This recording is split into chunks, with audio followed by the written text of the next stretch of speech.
Well, they all got the memo, or maybe they received their speeches by email, I don't know, but there was a remarkable similarity in the tone and content of the speeches. Jack Middleton setting a low. I think it was very generous of Alec Cole-Hamilton to suggest it might be beneath Jack Middleton. We don't yet know what level Jack Middleton operates at, but he will discover that while robust debate on substance and policy and issues is absolutely warranted in a parliament, personal abuse and insults directed at individual members, and George Adam can laugh all he likes. But the problem with the SNP is that whenever anyone challenges them on anything, they consider it to be a personal affront, an attack. They are so thin-skinned. But what Jack Middleton...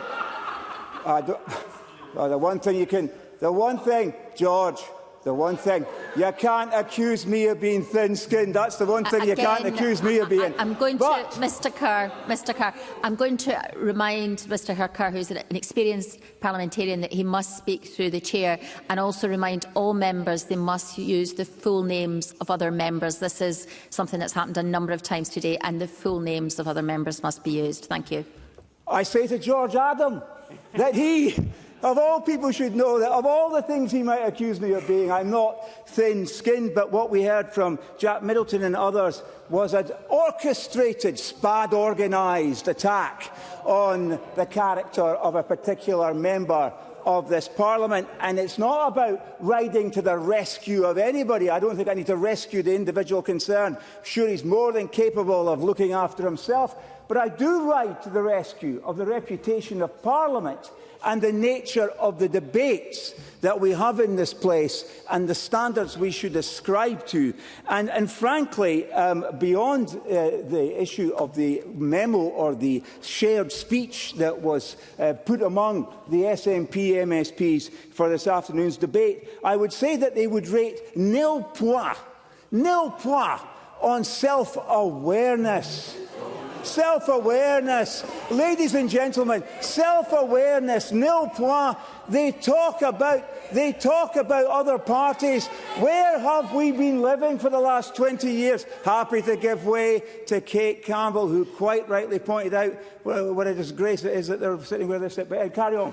Kate Campbell. Thank you, Presiding Officer, and thank you to the member for taking an intervention. He raises self-awareness.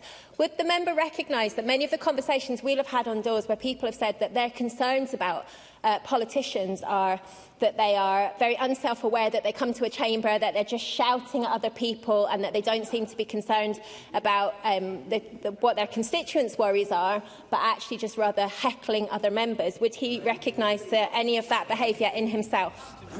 Stephen Kerr. I wasn't elected to serve in a reading room of a library.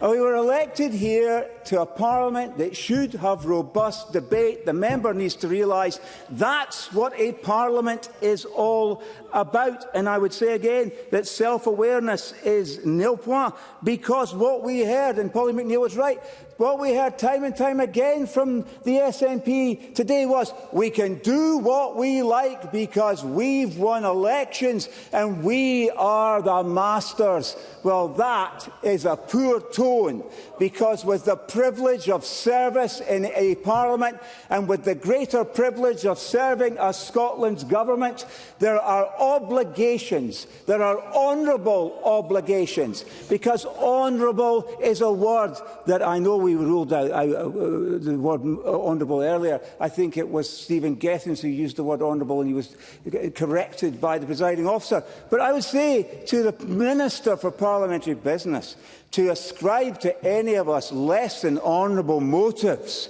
in conducting parliamentary business or sitting in committees is beneath the ministerial office that he holds. And what the SNP need to know is the public are not fools. The public are not fools. That's the first thing that we should recognise in this debate. The public can handle bad news. They can handle disappointment. They can handle difficult choices. What they cannot tolerate indefinitely is the suspicion that they are not being told the whole truth. And that, in my view, is why trust in Scottish politics has fallen so far, I'm tempted to give my fellow clansman an intervention. Carry on. Alex Kerr. Thank you, Stephen Kerr. I was just really to agree that I think the public aren't fools, which is why they elected us back to this Parliament as the government, to focus on the cost of living, to focus on tackling the NHS and performing for the people and driving up our economic growth. Stephen Kerr. Well, you've just made my point for me. I mean, I've just finished saying. The very fact that you could stand up and say, well, we won the election, we can do what we like, and oh, by the way, we know all about what the priorities of the people of Scotland are. There are 129 MSPs in this Parliament. We represent all strands of view and opinion. You, on that side of the aisle, may have the privilege of forming the government. Our job as members of this Parliament, regardless of party, is to hold the governing party to account, to hold ministers to account. And the problem we've got in Scottish politics is Scotland, the people of Scotland have not suddenly become cynical about politics, but because too many people have concluded that politics has become less transparent in Scotland, less accountable, less willing to answer legitimate questions and more secret. And that's why there needs to be an inquiry on this issue. That's why Professor James Mitchell is correct, because this is a serious political scandal, perhaps the biggest of the devolution era, which is undermining the confidence of the people of Scotland in politics. Because when they're not treating all of us with disdain, they're laughing about the state of our politics, as exemplified by the conduct of the SNP in government, but also in the way that the SNP have governed their own party affairs. They ask themselves, how can we trust a party with over £60 billion of public expenditure when they can't account for £600,000 of their own party's money, members' money, and that they have just had someone convicted of £400,000 of serious fraud? But look, I need to conclude, I think. So let me just simply say this. Imagine a government where ministers were recently found in contempt of court because of their secrecy.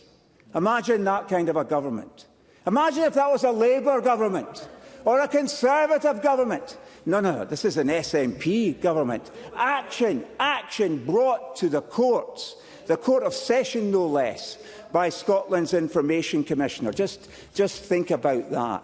The government responsible for freedom of information legislation found guilty by Scotland's highest court because it failed its obligations under that legislation. And that goes directly to the issue of trust. I will conclude by saying the people join the dots. The scandal of what's happening in our maternity services is highlighted by the front page of the Glasgow Herald. The scandals at Historic Environment Scotland, the scandals of the way that whistleblowers are treated in Scotland's public services. The member must wind up. All of these issues are connected. The member must bring his remarks to a close. And they are connected with a lack of fundamental honesty in our politics, as exemplified by the conduct of these ministers. I will have to cut the microphone if the member doesn't conclude. Thank you.